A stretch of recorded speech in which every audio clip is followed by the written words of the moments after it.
जय श्री कृष्णा, जय श्री राधे। सभी मित्रों का हमारे YouTube चैनल पर हार्दिक अभिनंदन और हार्दिक स्वागत है। आज इस वीडियो के माध्यम से बांस जलाना शास्त्रोक्त निषेध है, क्यों निषेध है तथा इसका शास्त्र में कहाँ पर क्या उल्लेख मिलता है, इसके बारे में आज जानकारी से अवगत करवाएंगे। हमारे शास्त्रों में लिखा गया है, वंश वर्धि करो वंश तज्ज्वलनम पितृदोष कृतम न तस्य ज्वलम कार्यमिति शास्त्रेतु सम्मतम। अर्थात शास्त्रों में कथन है कि बांस या बम्बू वंशवृद्धि कर काष्ठ है, इसके जलाने से अपने घर के पितर रुष्ट हो जाते हैं, इसलिए इसे न तो शमशान में जलाया जाता है न ही समिधा हेतु यज्ञ में प्रयुक्त किया जाता है। यह प्रत्यक्ष नहीं वरन परंपरा का यह आभास होता है।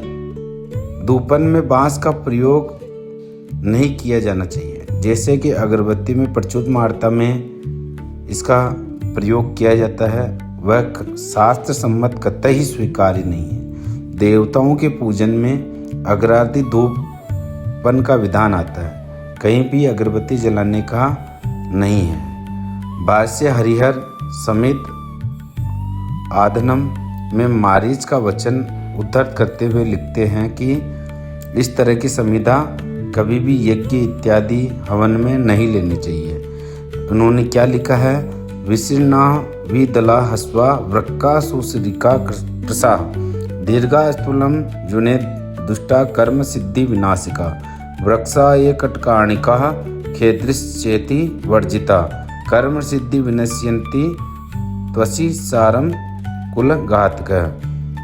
यहाँ पर जहाँ दो वृक्षों का स्पष्ट नाम उल्लेख हो रहा है, उसके संहिताओं के रूप में बताया गया है। पहला खदीर अतिरिक्त दूसरे कांटे वाले वृक्ष तथा दूसरा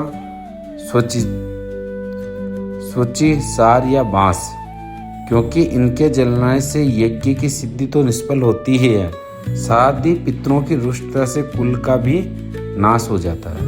खदीरा च इति वर्जित है, ये कंटका ऋणा वृक्षा कर्म सिद्धि से विनश्यति त्वची सारम कुल घातक है।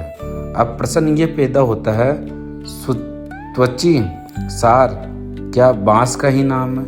यदि हम अमरकोश वनौषधि वर्ग संख्या 160 को देखें तो इसमें बांस के 10 नाम बताए गए हैं। वंशे त्वक्सारम कर्मारम त्वरचिसार तृणध्वजा सत्पर्वम यौफलम वेणु मस्क्रह तेजना। अर्थात वंश त्वक्सार कर्मार त्वचिसार तृणध्वज सत्पर्व यौफल वेणु मस्कर तेजन, यह 10 नाम बांस के बताए गए हैं। 10 में से त्वचिसार जो नाम है वह बांस का ही आता है, इसके त्वचिसार को बांस का ही नाम बताया गया है। इससे इस प्रकार समझ लेना चाहिए कि शास्त्रों में बांस की लकड़ी जलाना वर्जित है, इसलिए किसी भी हवन या पूजन विधि में बांस नहीं जलाए जाते हैं। इसके पीछे कई वैज्ञानिक तथ्य भी हैं। इसके अलावा श्री कृष्ण भगवान हमेशा अपने पास बांस की बांसुरी रखते थे। भारतीय वास्तु विज्ञान में भी बांस को शुभ माना गया है। शादी, जनेऊ, मुंडन आदि में बांस की पूजा एवं बांस के मंडप बनाने के पीछे यही कारण है। अतः बांस को जलाना शुभ नहीं होता है। ऐसा माना जाता है कि बांस का पौधा जहाँ होता है वहाँ बुरी आत्माएं नहीं आती है। तो इससे हमारे को स्पष्ट रूप से समझना चाहिए। आमतौर पे हम बांस की अगरबत्ती इत्यादि जलाते हैं, तो बांस की अगरबत्ती का जलाना हमारे को निषेध करके धूप बत्ती जलानी चाहिए, और धूप बत्ती ही पूजा में लिखा गया है। बांस या अगरबत्ती का कहीं भी उल्लेख नहीं मिलता है। ये जानकारी आपको कैसी लगी? इस वीडियो को लाइक शेयर कमेंट करके हमें ज़रूर बताएं।